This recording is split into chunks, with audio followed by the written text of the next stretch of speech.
So I'm hanging out with friends and they're like freestyle. So I would try to rap and they're like, Mhm. Jazz, you sing freestyle. And I'm like, I don't know how to do that. So I go home and I'm like, all right, let me see what this freestyling thing is all about. And in the comfort of my own home, I just start saying words. I was so shocked. And then I was like, okay, let me try writing a song. Right. And that was the start of it. Tell me your secrets, you know I never reveal it, even if things change, things change. Hello, everyone. I want to thank you for coming for another installment of TUC Next Up series.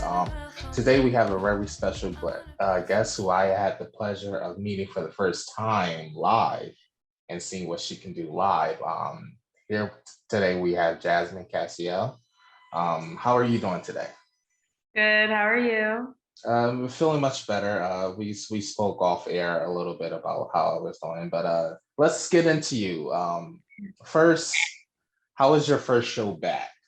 Did you have any jitters?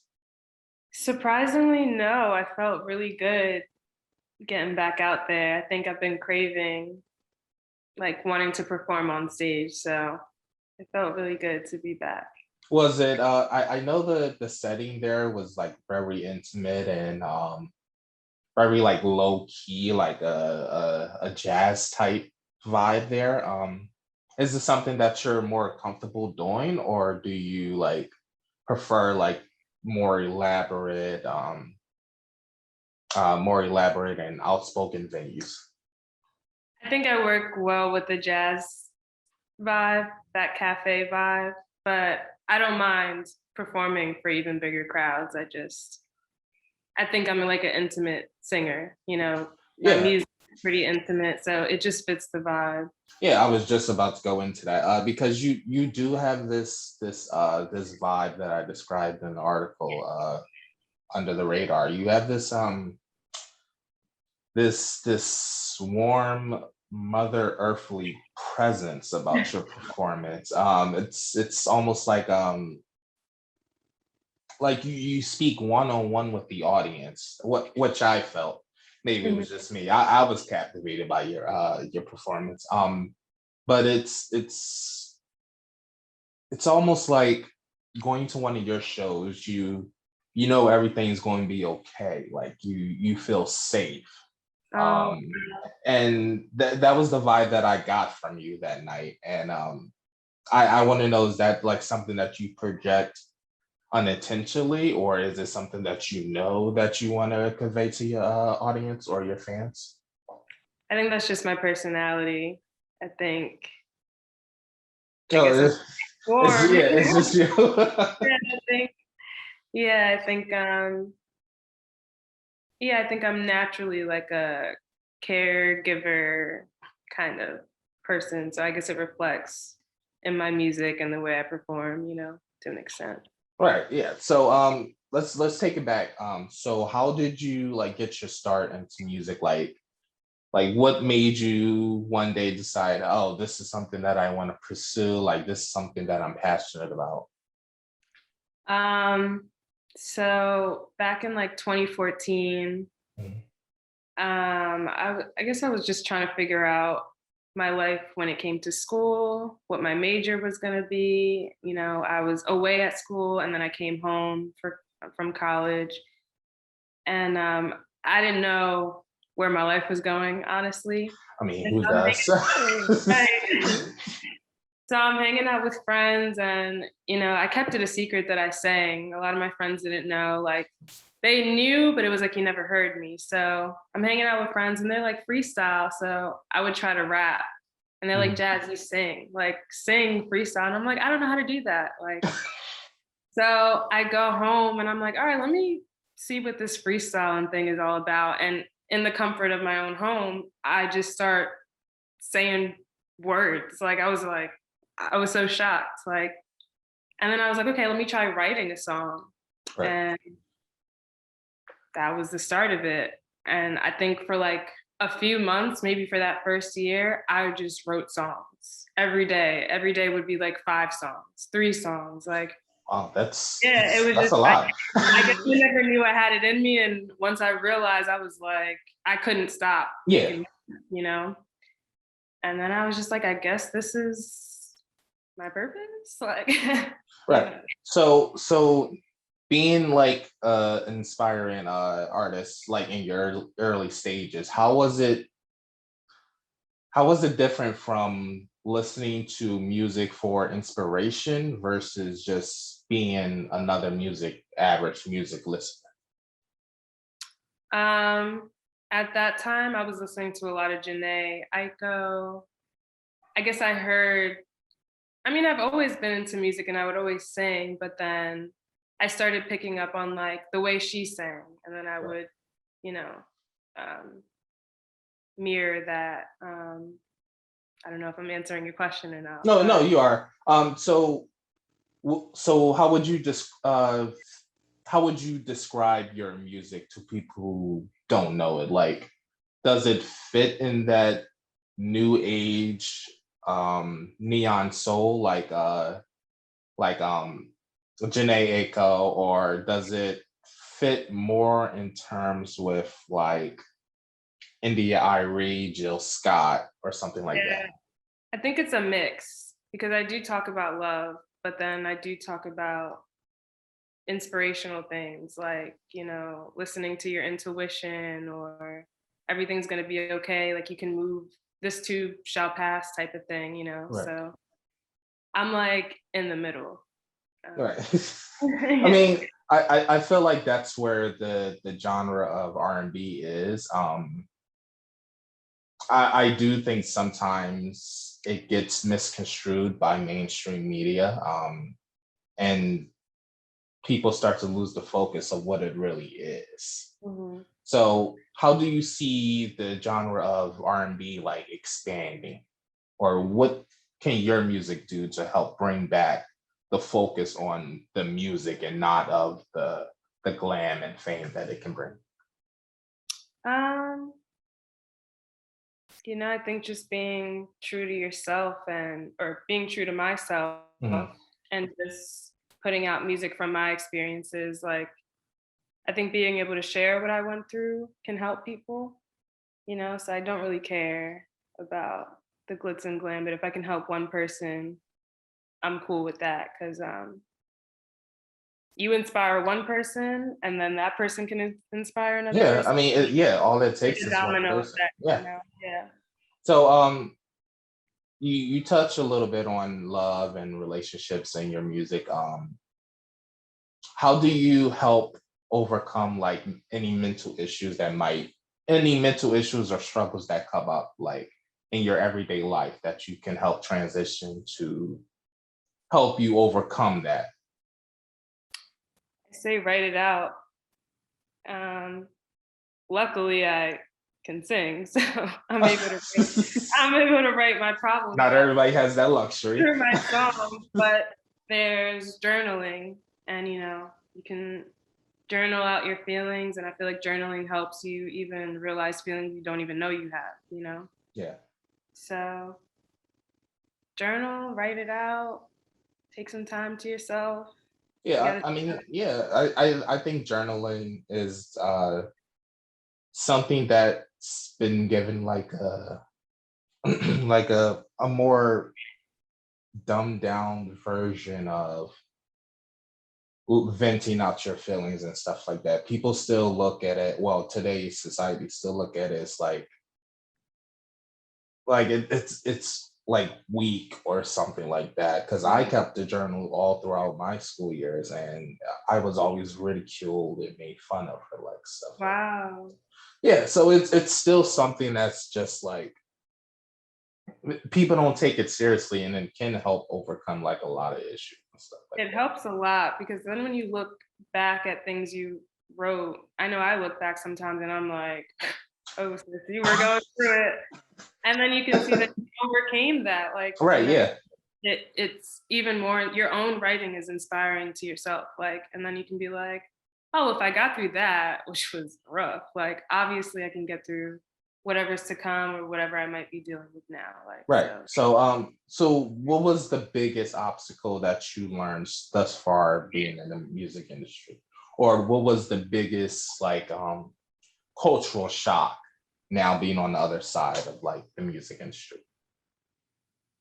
it takes a lot of time. I mean, I'm still getting to where I gotta go, but it takes a lot of time. It doesn't happen overnight. I feel like social media makes it seem like some of these artists make it Just in like a spring up like overnight or something. and it's not even that way. Like it's years and years of work and dedication you have to put in. And like I said, social media makes it seem like it's such a rush Mhm. thing, and it's really not. So I think just trying to be patient, and um, yeah, just trying to be patient during this process and knowing that everything that's meant for me will come for me was kind of a struggle. Yeah, I mean, I think over the years, the music industry and social media has played a part in like the way outsiders who are not in the music industry think that music happens and stuff like that. Mhm. Not knowing like a lot of like these up and coming TikTokers or singers or stuff like that, they have like a lot of backing. Like they have like a lot of financial power. Like their parents are like in with this group, who's in with this group, Mhm. who knows the president of freaking Yeah. Capitol Records and stuff like that. So being an independent artist, how do you use social media for your game? Now I'm starting to post a lot more and using the hashtags and Can't forget about those hashtags. yeah, yeah. And doing a lot more reels. I feel like you get a lot more views through reels, like because on the reel page, like random people can find you, not just your followers. Mhm. So I think if I just stay consistent with posting and updating people on what's going on, I mean, only more people can find you. you know? Right, yeah. Yeah. And before So that, I didn't really post, so I yeah, wasn't I mean, really. are you like a social media like guru? Like, do you like social media or do you like just use it as a means to an end? I like looking at pictures and like clothes and stuff like that on there. And but as for me posting personally, I don't like to. I don't know. I think I've just always been like private, so it's taken some time to just get used to like constantly posting. I used to get anxiety, sometimes still do. Like I don't know why, but I think the more I've been posting, it makes me more comfortable to be like, I'm okay with sharing my art. If you don't like that I post every other day, then you don't have to follow me. Like, and Yeah, I now I'm mean, okay with that. yeah, it's as simple as that. So what has been like the highlight of your career? I know you performed at the Roots Picnic like a couple of years ago or something like that. Oh no, Um, that was actually the same day as the World Cafe live show. oh, okay, okay, cool. Yeah, that was a busy day, but yeah, my video was on Road to Roots Picnic, and yeah, I guess the highlight was just them reposting my video, and putting that on their page, and the Roots repost like put it on their story, and it just made me feel confident that, I mean, I've been confident, but it's always more reassurance that Yeah, it's always nice to get that yeah, little like you're doing good. Like, yeah, yeah, and it's like the Roots, what? That's like everybody looks up to them, musically, yeah, like they've been around for so long and they're still doing a great job. And I appreciate them for even having a platform, not only the Roots Picnic, but like the Road to Roots Picnic, where, aspiring artists and underground artists can shine. So, right. So, are you looking to? Because I know music has like the power to like move like community and stuff like that. Are there like any social issues that you're passionate about that you hope to like be able to reach with your music? um, I know I want to do I know I want to be like a humanitarian and everything. I don't know specific issues just yet. I know I just want to help everywhere. Right. I mean, I'm also from, my parents are from Liberia, so I know I definitely want to help in ways where it's like giving equipment to their hospitals or talking to women and being like, we have the power to do whatever we want. So I think just empowering people, no Yeah. matter what the issue is, I think I would be able to empower people and speak life onto people, give them strength that no matter your situation, if you got it, you got it, and nobody can deny, what you have. Like even if you don't have it, you can build it. Right. You know, you So, just are your parents like supportive of your like music career, or were they at first, or did it take time to like get it together? they're only they only asked me to finish school, and I did that, and they're cool with that. But they're definitely like my number one fan. So what did yeah, you go to school for, if I may ask? political science, Political science. That's and I that's minored in urban studies. Yeah. that's vastly different from like pursuing a career in music. I Um, know.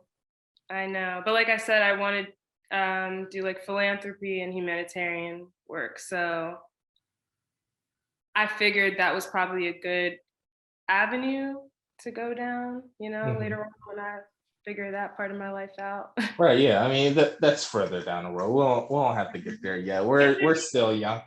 Yeah. And sometimes I think the music and that can be paired together, like I always talk about Audrey Hepburn where she worked with UNICEF, and because she was with UNICEF and her name was with UNICEF, so much money came into UNICEF, like millions, maybe billions of dollars was donated to UNICEF because of her name was on that platform. So, God willing, if my music takes off, I mean, just with my name alone, imagine how many nonprofits you can help out, how much awareness you can bring to certain situations, Right. like just because of your name. And So, I feel like a lot of musical artists, they like get large and like huge, and they lose like that human part of them. Like they forget where they come from, even though they say they won't. I mean, it's scary, like what fame and stuff can do to you. So, is there like something that, now that you're like in the music business and in the industry, looking back, is there one thing that you wish you could change? Like if you had to reboot your career, is there something that you would do differently? no, I think everything happened the way it was supposed to, even though I feel like it took a while for me to get to this point. When I look back, I'm like, everything happened for a reason. The people I met happened for a reason. Like, I was supposed to put the new EP that's coming out in January. I wanted to put it out last year, or yeah, I think I wanted to put it out last year, and then a lot of things happened. And now I'm noticing that this is the time. It wasn't supposed to be last year. This is the time. So Yeah. I don't think I regret anything. I think I'm right on time. So, about your upcoming new EP, what sounds are you hoping to incorporate on it? Or what sounds can you tell us that you have on I think it's smooth. uh, it? Don't go roll with that. yeah, I always want to have like smooth stuff on my projects, but I think it's really smooth. I think there's a song on there for everybody. Um, if you want to be smooth, cool. If you want to have a little bit more bop, there's something there. I try to rap on there. Like I think, yeah, yeah, I think everyone's gonna. I would hope that everyone likes the EP incomplete, but if you don't, I think certain people will gravitate towards certain songs, and I'm okay Yeah, with that. the right people will gravitate to it. So in any future projects, what sounds are you hoping to get into? Like, what's something that you want to like incorporate into your music toolbox? I think I want to do like a live project next. I want more live instruments. I think I sound good live. Yeah, you do. Um, So I think a live project is probably like the It's next probably the way to go. Yeah, I mean, can't go wrong with that. Live is always better in my opinion. move. So what's the one thing, if you could leave this interview with, what's the one thing you hope potential listeners can grasp? From me. Yeah, from your music. From my music. Yeah, I like to uplift. I understand that we're all human, so I think I can be relatable and um yeah, I mean, and yeah, I don't really know. I think I can be relatable and you're gonna get through all your situations and be okay. Yeah, as That's long what as I you. tell myself, and that's mostly what I write about. Like, you gonna be okay, girl. Like, in 1,000 different ways. Most of the time, all my songs is just like, you gonna be okay. Like it's going to be fine. With music, Yeah, you can get through anything. it's gonna be fine. Yeah. All right. So lastly, for because you're like rooted in like culture and the urban experience and your music like borders on like that urban vibe and all about like all that R&B encompasses and stuff like that. So what does the phrase true urban culture mean to you? True urban culture. I think it means like it's authentic, We're true to ourselves. We're not hiding what's been rooted in us for so long and Oh yes. embracing that. And yeah. All right. I mean, I think that's the perfect way to leave it on. So, all right. I want to thank you again, Jasmine, for coming on and sitting down and talking with us. Is there anything that you want to leave? Anything that's been left unsaid? Well, I have a new single coming out this Thursday. Yep. Look out for the EP in early 2022, January, February. And yeah, thank you guys for listening. All right. You can check out Jasmine music on Spotify or wherever you get your music from. Once again, thank you and enjoy the rest of your day. Thank you too.